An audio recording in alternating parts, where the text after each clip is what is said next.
Caregivers, have you ever felt like nothing, I mean nothing is going right?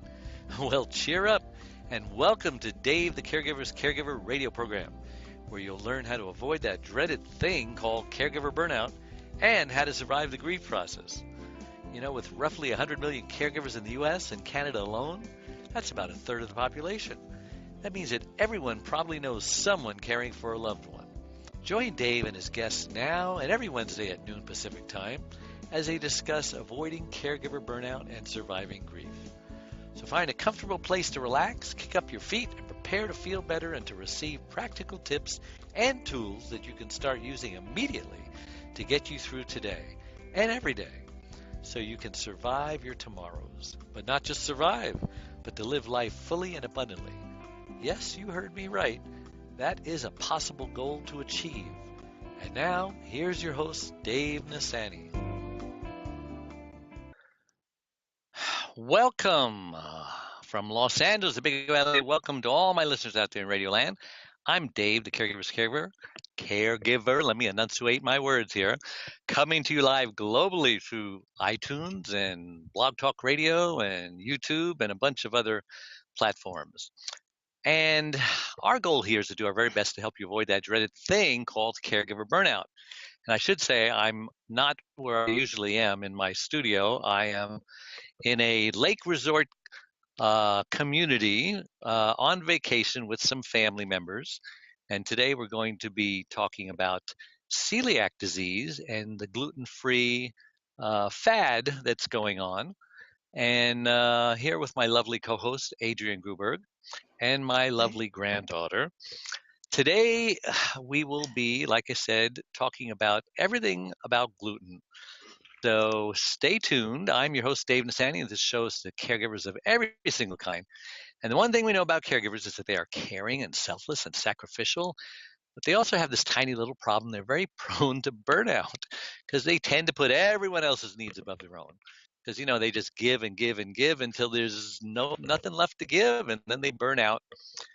And, you know, the airlines tell us to put your own oxygen mask on first if you are traveling with a small loved one before you help them with their mask. And the reason they tell you that is because they know from experience that if you don't do that, if you don't put your needs first, that you will likely black out and then you won't be of any good to anybody. So it sounds like a pretty selfish thing to do, doesn't it? I mean, I just keep imagining, you know, the plane going down and everyone screaming and my little bundle of joy there gasping for breath. You know, I'm the caregiver's caregiver, and even I don't know if I could put my mask on first before I help my loved one, because we're just not wired that way. Well, anyway, we also talk about grief and loss here and the devastating effects that it can have on us. Because anytime we suffer a loss, you know, boyfriend, girlfriend breaks up with us, doctor says you have cancer, attorney says you got to file bankruptcy, whatever it is, you're going to go through a grief process. You know, first there's like denial and then anger and then bargaining, depression, and then, you know, you try to work your way through to acceptance. And if you happen to feel like you're stuck in your grief process, we're going to help you out so that you can get to acceptance as fast as possible. And I do want to thank my last week's guest, the three girls, Liz, Susan, and what's her name, Adrienne, of the Rivet Revolution. Susan, Liz, and Carol. Got it. See, I'm not demented yet. Just a reminder, you can listen to that interview and all of our interviews right here on our website, caregiverscaregiver.com, and of course on all those 8 platforms, iTunes, YouTube, you name it, it's out there. All right, enough of that. A big welcome to my granddaughter guest. Let's just call her Sage, just to keep her anonymous. And also to Adrienne Gruberg of the Caregiver Space. Welcome, girls. Thank you. Welcome. Thank you. Happy to be here. I love to be surrounded by 2 beautiful women. So, as you know, we're talking about celiac disease, which until my granddaughter actually found out that she had that, I didn't know what it was. So I got a really big education. So why don't you, Sage, tell us in your own words, what you believe celiac disease is, and how you get it, and is there any cure for it, and what you have to do to survive. All right. So in my mind, celiac disease is an autoimmune disease, and the easy way of explaining it, since I honestly don't understand it to like the fullest extent, is like I can't tolerate gluten, which and usually What dairy. gluten is, for those who really don't even know what gluten is, because there are a lot of people who's gluten. What's that? Gluten is wheat, oats, barley, and rye. And usually dairy is kind of like the sidekick to gluten. So if you have celiac disease, you most likely cannot eat dairy along with gluten. So eat dairy. There goes your So cereal. Yep. yeah. So what's left to eat? Like dirt? I there's of course fruits and vegetables and lots Oh of things yes, like eggs nature's and candy. beans. Exactly. But And wait a minute, eggs is dairy too, isn't it? um no, some people think they are, but in my mind they're not really It's considered in the Really? dairy. it's in the dairy section in the grocery. Yeah. That'll do. Okay. Yeah. I do eat eggs though, yes. Thank God for eggs. Okay, the incredible edible egg. What were you experiencing when you went to The the doctor symptoms? and discovered you had celiac disease? What was going Yeah. on? Yeah. And how old were Um, you? I was diagnosed with celiac when I was 5.5. Really? And yes, and my mom knows I was extremely underweight, Mm-hmm. way smaller than I should have been at that time. And I don't know exactly how much I weighed, but I was very small and I was just, I think I was kind of like fatigued, like I was really tired a lot and they knew something was up. So we went to the doctor and my mom tested me for a bunch of things and we found out I had celiac and they were like, "What is that?" but but Who said what is that? The doctors? parents. Oh, okay. Parents. Thank God. My parents are like the experts of celiac disease. Now they are, yeah. They are, yeah. So, what are some of the symptoms besides what you mentioned? Did you have like stomach pain, or It's constipation more problems? I don't want to embarrass you or anything, but more like internal things that happen over time. Like if I somehow ingest gluten in some way, I won't like get hives or something, or hmm. nothing happens where you can physically see it. It's more internal over time. Like I So it's might not immediate. It's not no. immediate. Okay. But when I eat dairy, I do get a lot of acne and I do Mm. get a lot of stomach pain if I eat large amounts of it. So, what was the initial shock after everyone found out? I mean, like, did they freak out, or what was Uh, the prognosis? So that means, what's going to happen, or what can we do about it? What can't we do about it? How's it going to change our lifestyle? well, since I have two siblings, so since my two siblings don't have any allergies or anything, They don't. I Okay. I'm the only one with food restrictions, and since all Oh, my siblings are older, lucky so you. exactly. But everyone else ate like normal foods that little kids would eat, like chicken nuggets and mac and cheese. And then my parents were just Mm. thinking, what can they feed me now since I was 5 and they didn't know what to feed me? And I honestly don't know what they fed me since I don't remember that time in my life. But Wow. my mom told me in the beginning, I was kind of upset that I couldn't eat like Cheez-Its and chicken nuggets and things, but then I kind Yeah. of like started to kind of she said that I could kind of tell that I wasn't supposed to eat these things. I didn't know why, but I could kind of tell at a very young age, and You I mean your started to kind of body accept was it. your body was like talking to you? Yes. And I Okay. was just like thinking, I can't eat this. I don't know why, but I can't eat this and I'm not going to eat it. And so I haven't eaten them ever since. Oh, yep, that Yeah. happened. Yeah, it's kind of like, I'm a little intolerant to lactose milk, and I can drink some of it, but nobody ever told me this. It's just like when I drink too much of it, I have some consequences, and so I just naturally, when I see milk, I say, no, it's a Yeah, natural yeah. thing. And is that what kind of Yes. going on with your body, right? Yes, it Okay. is.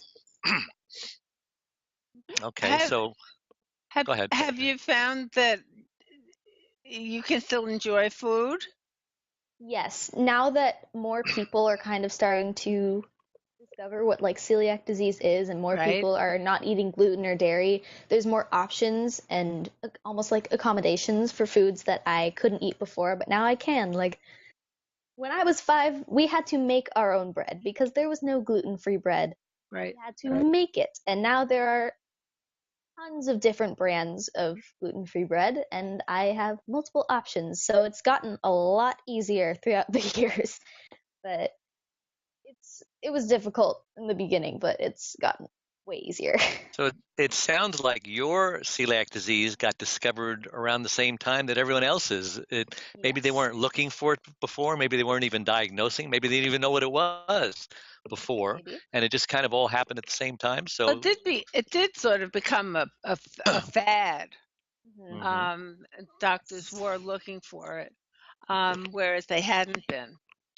You Hmm. know, and the number of people all of a sudden, it really was all of a sudden everybody was yeah, saying, I can't eat gluten, I can't eat gluten.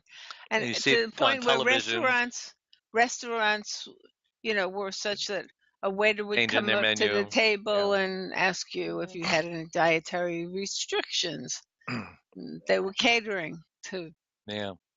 Yes. people with celiac disease. So, so did you tell us exactly what they were feeding you at 5 years old? You said what you couldn't have. So what did they feed you besides fruit and vegetables, which every 5-year-old loves fruits and vegetables, Oh, of right? Yeah, right. course. Honestly, I'm not 100% sure of what they fed me because We'll find I out. was 5. Yes. We'll find out I'm during the not sure. break. Okay. So let's fast forward now to your diet. How old are you now? 15. 15. Yeah, you probably look like you're 21, but you're 15. Okay. So what does a 15-year-old with celiac disease eat and is happy about what they're eating? Because, Mm. eating is one of the few pleasures in life I have Simple found. pleasure. Yeah, and even miserable people find great pleasure in eating. So what is your pleasure in eating these days? um, I because of my food restrictions, I do kind of have a bit of a healthier diet than most people my age, since I That's why can't you look eat a so lot of. healthy. um, but I do eat a lot of carbs. Like I eat a lot of rice and hmm pasta, like gluten free, of course. hmm And I a lot of fruits and vegetables, not as much as I probably should, but I eat them. And You drink a lot of water? no, I Probably should, but should. Everybody I should, should. yes. So what is your beverage And of protein. choice? Ooh, at the moment it is iced tea, sweet iced tea. Oh, Yeah. and what were you saying And about protein, Adrian? what kind of protein do you Mm. eat Um, in here? well, along with gluten and dairy, I am also a vegetarian. Oh, So you this are. was yes, this was Way my to go. Wow. choice. So I eat a lot of beans and a lot of I eat a lot of eggs and beans and um, I eat tofu a lot. So those are like probably my 3 main sources of protein. Do you actually Mm-hmm. like tofu? Yes, I do. It Good for you. has to be cooked right, but yes. Yeah, the texture and consistency of it bothers me, but I guess there's ways you can fix that. So, Adrian, you have any experience with being on a gluten-free diet or anything like that? Well, I have a cousin uh, who had Crohn's and celiac Mm, disease at the same time. Oh, wow. and diet was very limited. But this was way back when, like 50 years ago, and Hmm. it, it was a new field that, where they just cut. At the time, they would cut parts of you out and Ooh. see how the rest of you got used to whatever. But no, I have somebody that worked for me who thought she had celiac disease, who professed she had celiac disease, but I said, it's okay if you want to be gluten free. You don't, as far as I'm concerned, you don't have to have celiac disease to be gluten free. You know, that's your choice. And I just think it was her choice. Yeah, after our break, we'll talk about the latest fad of how everyone wants to be gluten free, and they almost say it like it's a social honor. Oh yeah, I'm gluten free, blah blah blah. And it's like they don't probably need to be gluten free. They just Hmm. choose to do it because everyone else is doing it, and it's a cool thing to do right now. It's like those fad diets and whatever. But we'll talk about that about after the break. So let's take a break right now. So don't go away. And while we're on the break, I'll find out what we fed this little girl when she was 5 years old. So, One Arm, One Leg, 100 Words, Overcoming Unbelievable Hardships, is about Charlene, a stroke survivor. Back in 1996, Charlene was a healthy, normal, very active 52-year-old woman whose amazing talents resembled that of both a Martha Stewart and a Wonder Woman. But all that changed when she suffered a massive stroke that left her severely speech impaired and paralyzed on the right side. Who am I? My name is David. I've had the privilege of being Charlene's husband since 1975. We had a wonderful fairy tale storybook-like courtship that culminated in our marriage a year later. Charlene had just come out of a marriage where after 10 years, she received 2 black eyes and a broken nose by her former husband when he came home high on speed. Charlene believed in no second chances of any kind for abuse, so she left. Finding herself all alone in the world with her 5 and 10-year-old daughters, Cynthia Lorraine and Deborah Lynn, she started raising them by herself for the next 2 years. Then fate brought us all together. After falling in love with Charlene, Cindy, and Debbie, our love then produced Rebecca Elizabeth. We had a wonderful, normal life for the next 20 years. But today, things are very different for everyone. One Arm, One Leg, 100 Words, Overcoming Unbelievable Hardships is the amazing story of a woman's fight to survive all that life had thrown her way. Everyone who knows Charlene is thoroughly amazed at how she lives day by day, month by month, year by year, and with a smile on her face and hope in her heart that everything is going to be okay. Her faith in God is her foundation in this hope, that everything happens for a reason, and what doesn't kill her will make her stronger. She inspires everyone who meets her. Her accomplishments since her stroke are very impressive, often making us normal people look like whiners and complainers.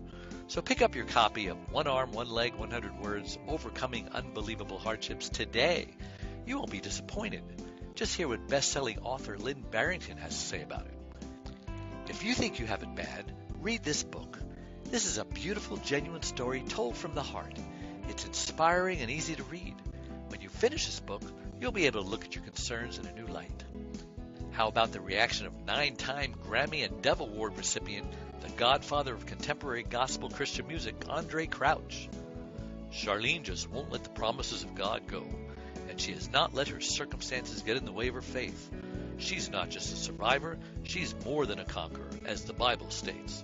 You'll be encouraged by her testimony, regardless of what you're going through. Available everywhere, but if you purchase your copy directly from the author's website, onearmonleg100words.com, Charlene and David will personally autograph your copy. Enjoy! And we're back with me, Dave Nassaney, Adrienne Gruberg, and my beautiful granddaughter, Sage. And I forgot to mention that our new book's coming out just very soon, a couple of weeks, maybe 2-3 weeks. Hi, you And keep promising. I know, promises. And we're going to have a new book trailer for you to watch. So that'll be exciting with the new book. And, I met some people in Harvard when I was speaking at the entrepreneurship uh, Harvard Business School there. And I'm going to be on some morning TV shows across the country in sometime in November, December. So I'm excited about that. So things are happening, and I'll just try not to let it give me a big head. My family will keep me humble. Don't worry about that. So while we were at the break, we spoke to the amazing mom of my granddaughter, and just fill us in. What did they feed you when you were 5 and 6 and 7 years old? Um, well, the things I found out were Yeah. so for like example, for chicken nuggets, instead of having these store-bought frozen chicken nuggets, she would make them from scratch with gluten-free flour, and she'd make everything that my siblings would have, Hmm. but kind of alternate. I don't know what the word I'm trying to look for is. Like she just made a different version of it that I could eat for me. Alternative. Alternative. Yes. That's the word. Yep. Yes. So she did this by making it from scratch by getting gluten-free flour. And I guess if you have gluten-free flour, you can make just about anything, huh? Just about. Yeah. Okay. So at what age did you become vegetarian? Mm, well, maybe about when I was 10. Okay. It's been a And while. you just don't like the fact that animals have to die so you can eat, right? Yes. Yeah, a lot of people feel that way. So, do you miss meat? And how's it been? I mean, is it affecting? Uh, Some people say that you need animal protein to be healthy, but is that true, or you found otherwise? um, well, it is true. I mean, in some cases it is, in some cases it isn't.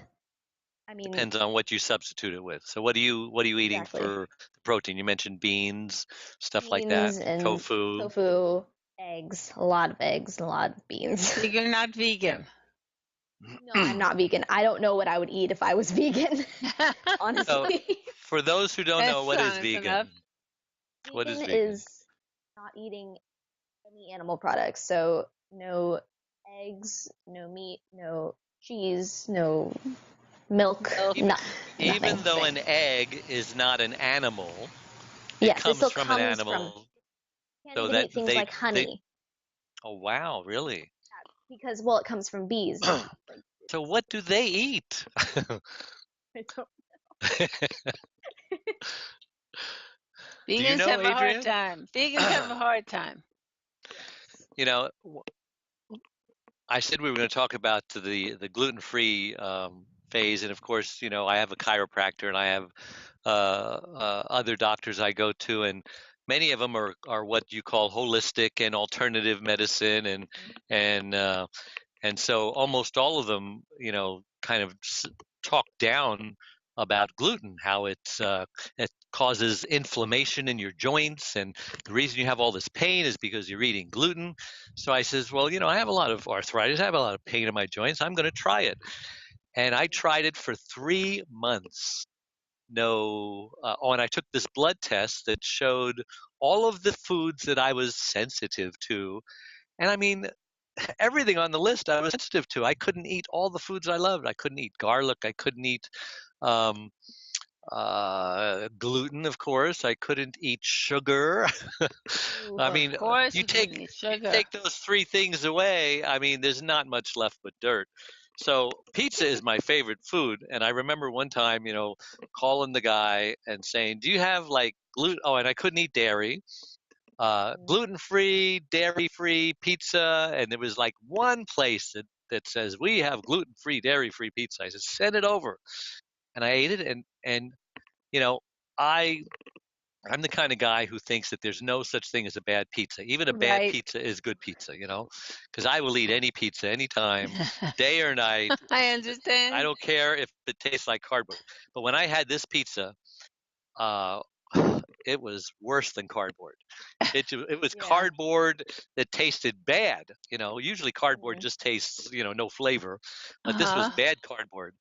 And I ate a piece of it and I threw the other 7 pieces away. That's how bad it was. And I said, I'll never do that again. So after 3 months, I'm expecting all my pain to go away, and nothing happened. So I started eating again, and I And got what happy. I was uh, happy again. uh, And the pain, I didn't have more pain when I ate it, and I didn't have less pain when I didn't. So is I it said, possible that you didn't cut the things out of your diet that you might have been I was allergic really to? good. I was really good, and I had the Oh, blood I'm sheet not there. I don't question that you're good, Yeah. but the question is maybe you were still ingesting things that were not good for you. You know, Well, in no, this list is very comprehensive. And usually, you need to have needles to do an allergy right, test. right.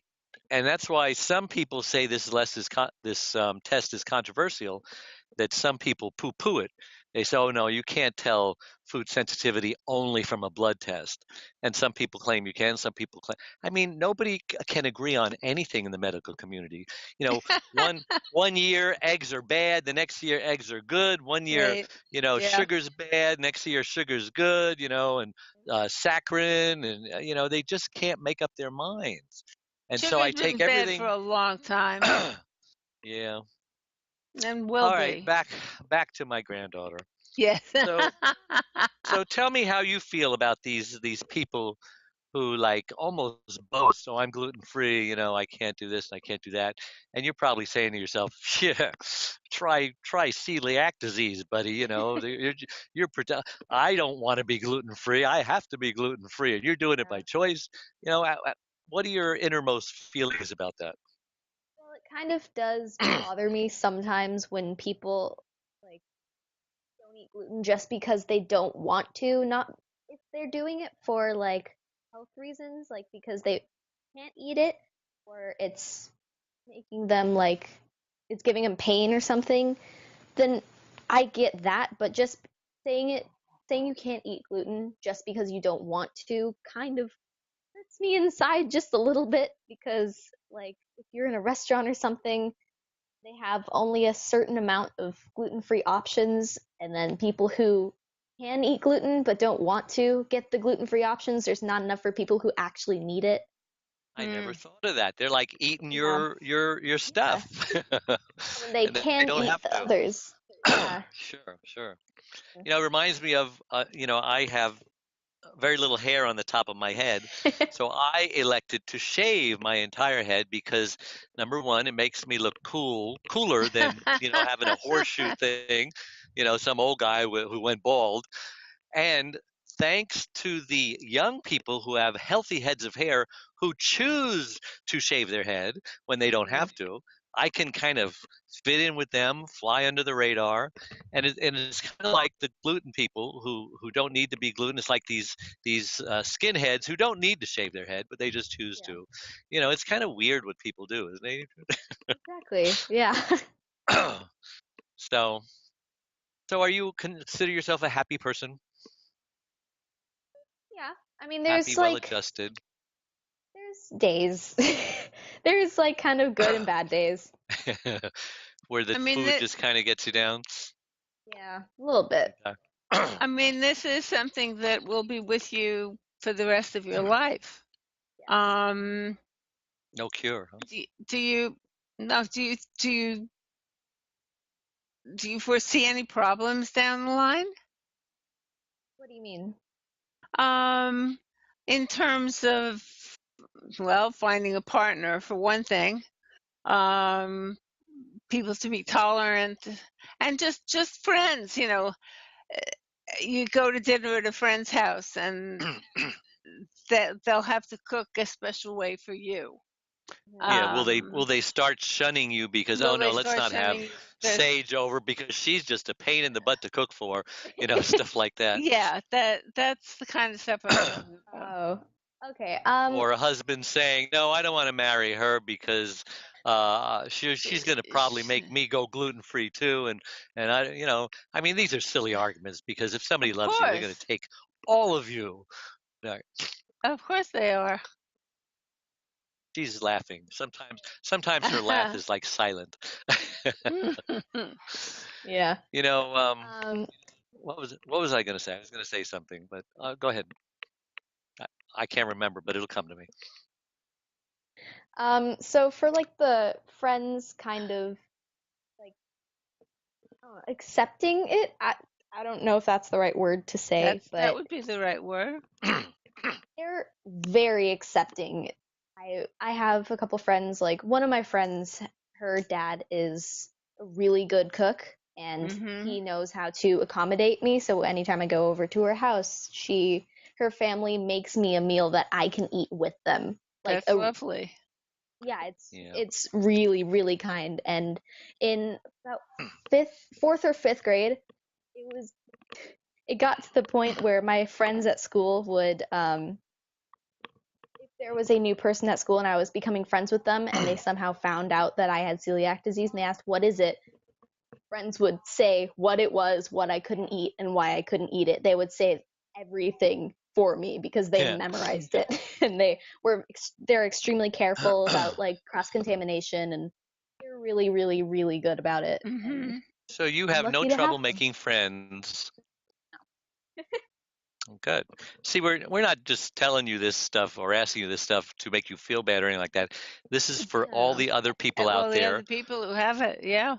yeah, who are exactly. like freaking out and are depressed and say my life is over, and here living proof that no, your life's not over. Here's a beautiful young woman who has friends, you know, and Now, I have a go ahead. question about going. I don't know whether or not you take your own food to school or if you're able to eat cafeteria food, but do they provide anything gluten free in uh, the cafeterias these days? When you weren't Well, being homeschooled. yeah, at the moment I'm Oh, homeschooled, so well, I that have been helps. homeschooled for a couple years, yeah. But That's while I was in public school, I never ate cafeteria food. I always brought my own lunch to school just to be safe, and yeah. I've never eaten cafeteria food, and I'm glad I never did because it was gross. It looked very gross. But Yeah, because a lot of I don't care. a lot of people brought their own food, right? Yeah, a lot of Yeah. people did. It was like a 50-50 of school lunches and sack lunches. Yeah, school can be so cruel. People will make fun of you for any reason whatsoever. You wear the wrong color, or your hair doesn't look like everybody else's, or whatever, or your mother puts some weird dish in your lunch, and everyone makes fun of it, and they start throwing it across the room. I don't know how we all survived grade school and I high know. school and junior high, without needing therapy. Me either. So, I am sure that this has caused a great deal of sacrifice to the entire family.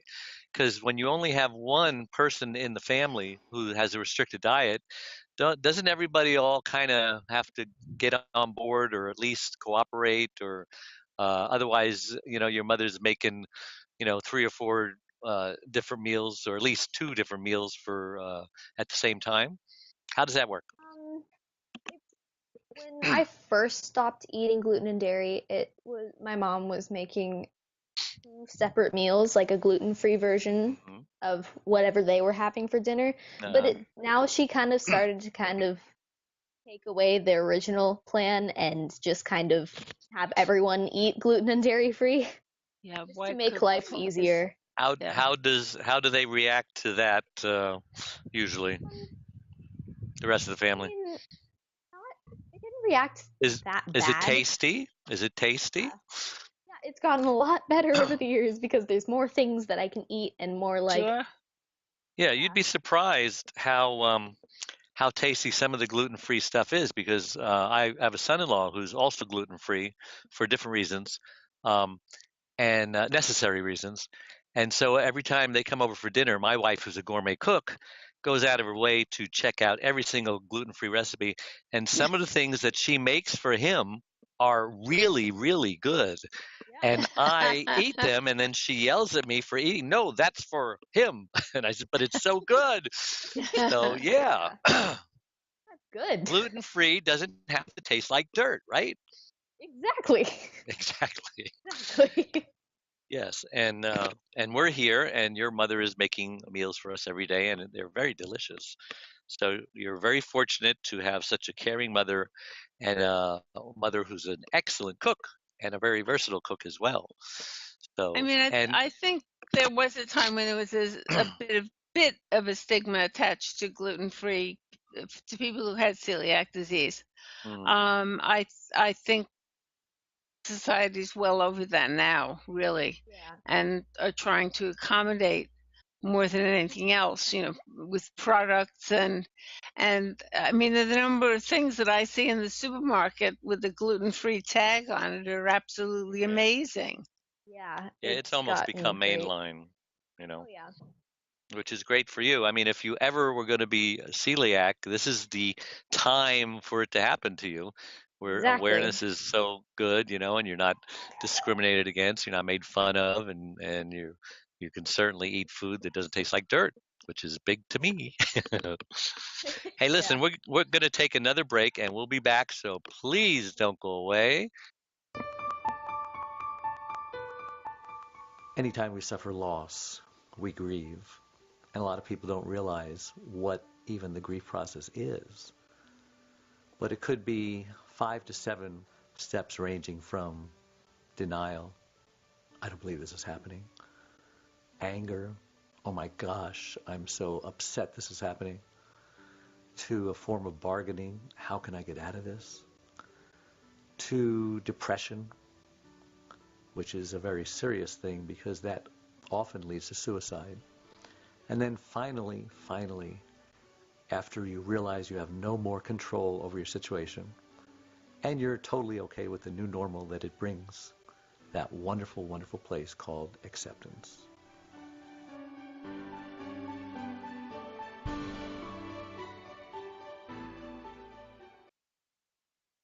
Being a caregiver takes a special person with passion and compassion. But even you can become a little burned out from time to time. The Caregiver's Caregiver radio show was developed to help you overcome obstacles, adversity, and burnout, as well as just having a place to rest, relax, and recharge your batteries. We've all been there, and you're not alone. Now, you can take the Caregiver's Caregiver with you. Get the top 25 radio shows in convenient form that plugs right into your USB car stereo or computer. Learn the techniques, tips, and encouragement we all need to better handle the day-to-day challenges. For around $1 per show, just $29.77, get the credit card-sized USB card to have with you anytime you need a caregiver's pick-me-up. Just go to DaveTheCaregiversCaregiver.com and order yours today. Go to DaveTheCaregiversCaregiver.com now. Consider it an investment in you, and ultimately, an investment in them. And we're back with Adrienne Gruberg and my granddaughter who has celiac disease. So, Adrienne, can you hear me okay? Yes. So, what should we talk about now? I think I've exhausted the topic of celiac disease, unless you can think of something, and gluten-free and what have you. No, not really. Good.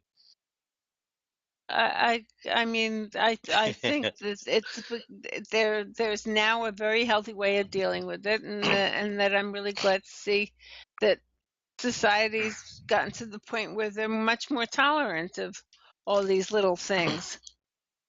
Yeah, let's talk about diet in general, for seniors, because most Oh. seniors. Now, some say seniors are over 50, some say over 60, some say over 65. What is your definition of a senior? Oh, it's all in the mind. Come on, Dave. It's all in the You're not mind. going to do that to me, are you? So, what is your diet? Do you have like a regular diet? What do you eat for breakfast, lunch, and dinner?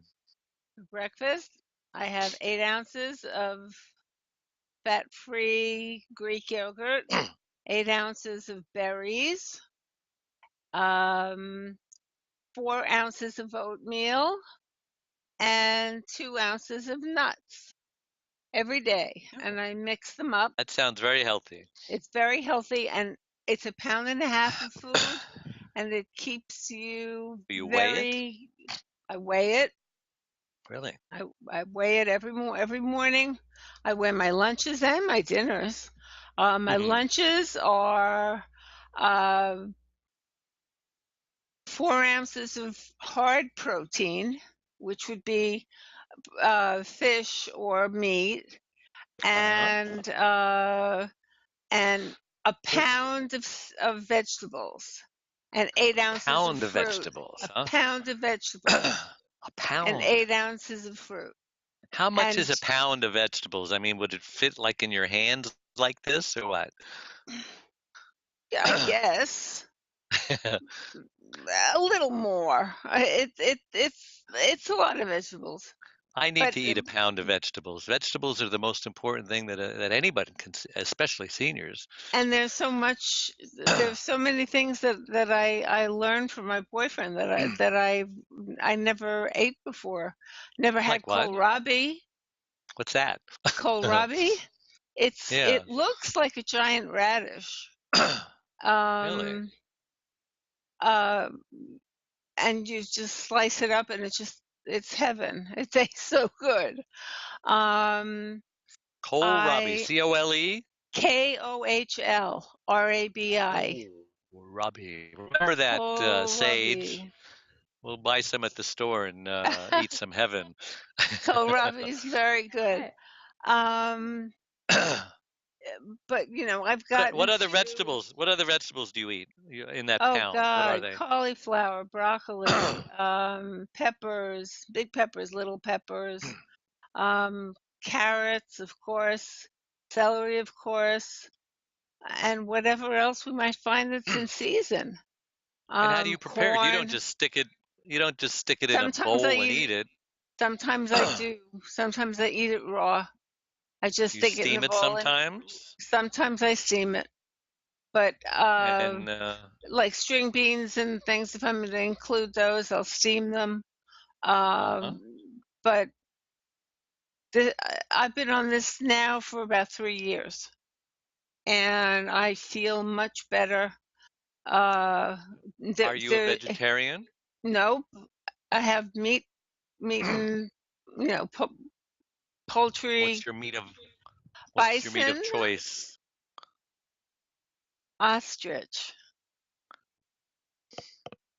Ostrich. Ooh. You asked. I know they're ugly and stupid, but you eat them, huh? Mm, chopped ostrich meat. Yeah, Oh my gosh. I've never yeah, had ostrich. and bison. Oh, when I was in California, I had kangaroo. Oh And I know my. this is upsetting your granddaughter, Close your Okay. ears. It's okay. kangaroo, and there were another couple of very exotic things, but and they don't all taste like chicken. It's not like frog's legs. You know, Uh, I have a terrible story to tell, and I'm going to tell it in front of my granddaughter because what the heck. But my first trip to Hawaii, I rented a moped and I just went to the back side of the island, where all of the I want to say poor people, but they weren't poor. They were very happy, but yeah. they were of meager means, just Hmm. living off the land. The land. And many of them were farmers, and many of them had cattle. And so I just happened to go there during this time of the year that they do once a year. They do this thing, and I'll tell you in a moment what that thing is. But I remember they were barbecuing, and the Was smell was tremendous. And there so was I a what? boar, a No, pig? it wasn't a boar, it wasn't a pig, but Ooh, they do that there. They'll take a whole yeah. pig and they'll dig a hole and put coals in there, and that's the most tender pig you'll ever eat. I try to stay away from pork because my logic is, that I've seen what pigs eat, and they just will eat anything. They eat the garbage, the slop. And it's just, why would I want to eat an animal that eats garbage? That just can't be good. But Yeah, a lot of people disagree with me. So that's my diet restriction. I try not to eat pork unless somebody like forces it on. Here, try this. Okay, just stop it, get away. So anyway, um, they they invited me in. They said, hey, they're very friendly people. It's kind of like watching that show, Dog the Bounty Hunter. It's kind of Yeah. like those kind of people. So I said, okay, I was kind of hungry. He said, hey, you want some what is it? And they said, well, it's Rocky Mountain oysters. I said, well, that Oh. sounds interesting. So Ah. yeah, I'll have some. So I mean, they seasoned it really nice with garlicky and butter and just herbs If you don't know what and it is, so it probably I tastes didn't know fine. what it was. They didn't tell me what it was, and I'm glad they didn't. So I started eating it. I said, "Wow, this is really good." And I says, "What'd you say this was again?" He says, "Rocky Mountain oysters." I says, "What's that?" He says, "Well, once a year we castrate all our bulls, and this is bulls balls." And I said, and it was Look just at right your here when he said granddaughter. it, She and never I says couldn't she's and I never. couldn't get it down. Look at your granddaughter. She. Let me look at it. I have tears in my eyes. I mean, 15-year-olds love stories like that. The grosser the better.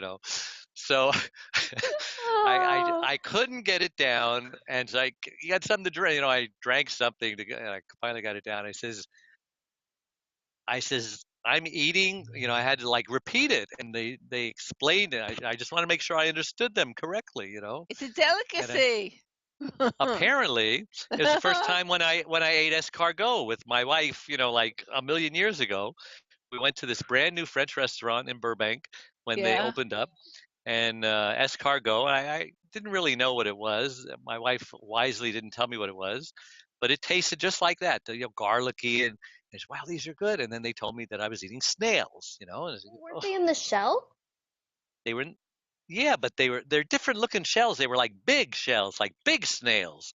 And I didn't. If they're shells in general, you should have put I two must have and two been together. stupid in those days because I did not make the connection 2 plus 2, you know, because I didn't even know that snails exist. I mean, it seems like the shell Yeah. was like you can put it in the palm of your hand. That's a big snail. Yeah. And I don't know where they raise snails that big, but so Sage, would you eat escargot or Rocky Mountain oysters? Just curious. No. No. No. Ew.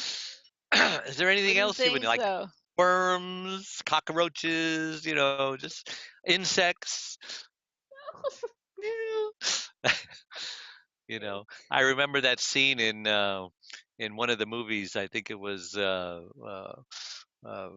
from uh, what's that prison in San Francisco, Alcatraz Island, where they just abused the prisoners, and he saw this cockroach gun, and they were starving him to death. And he Hmm. kept alive by eating cockroaches because I guess cockroaches must have protein. All right, High I'm in sorry. protein. No more stories like that. Okay.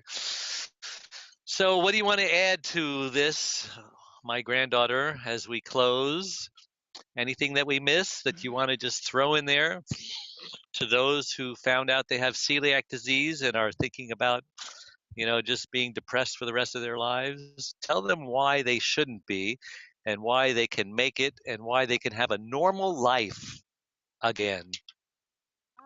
Well, you have celiac disease these more recent years, then it has gotten a lot easier, and you can eat more foods than you think, as there are so many different types of gluten-free and dairy-free versions of food that Hmm. weren't around a while ago, and it has gotten a lot easier, and it's gonna be okay. It's easier than you think.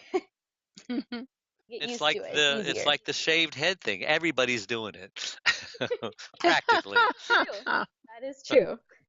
That is true. Well, I want to thank you for coming on the show. You're a brave young lady because not many 15-year-old girls would feel confident enough and brave enough and self-assured enough and have a healthy self-image enough to go on global television, if you will, and tell their stories. So kudos to you. And Adrienne, thank you so much. How can someone get a hold You're of you, welcome. Adrienne, if Oh, they want to well, find out more about the caregiver space? or how to weigh food. uh, it's Adrienne, ADRIENNE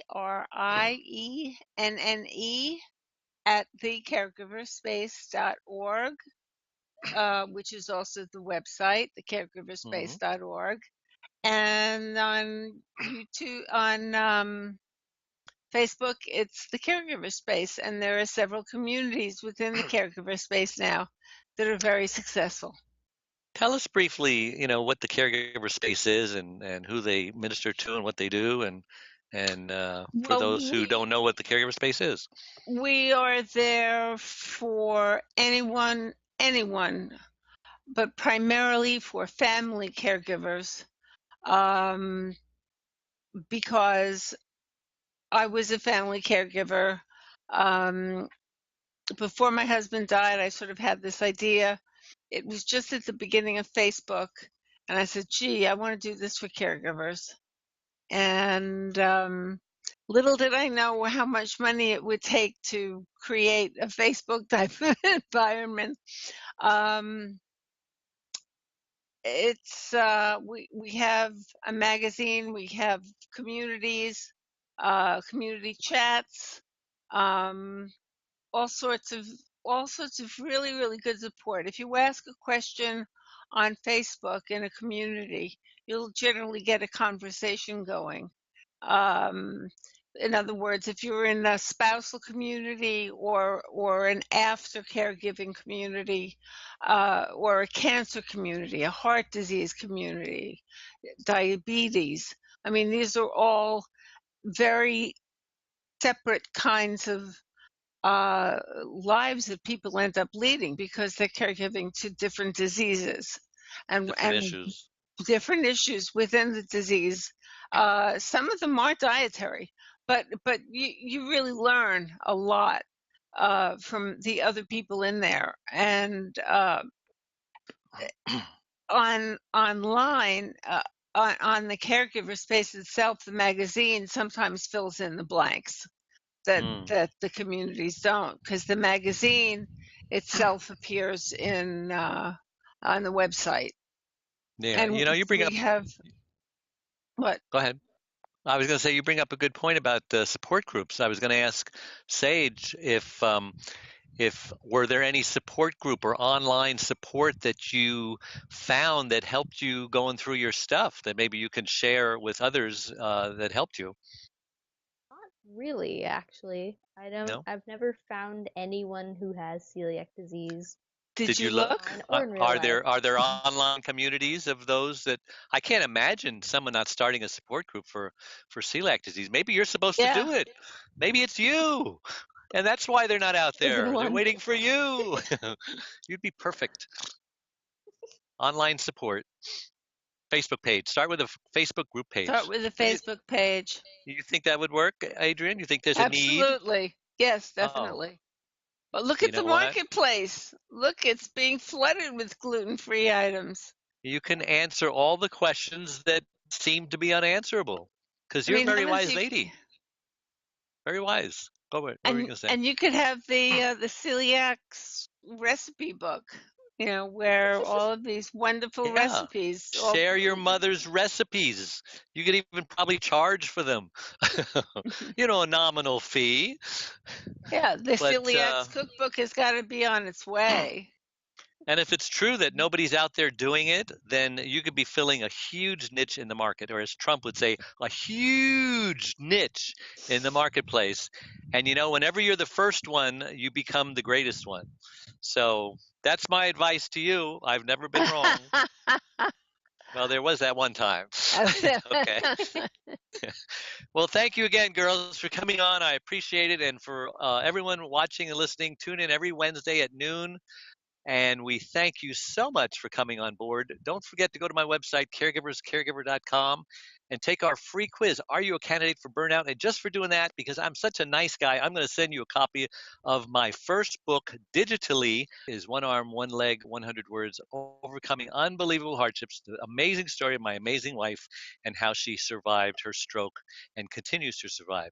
So we'll see you next time. Thank you again. God bless you. Bye-bye.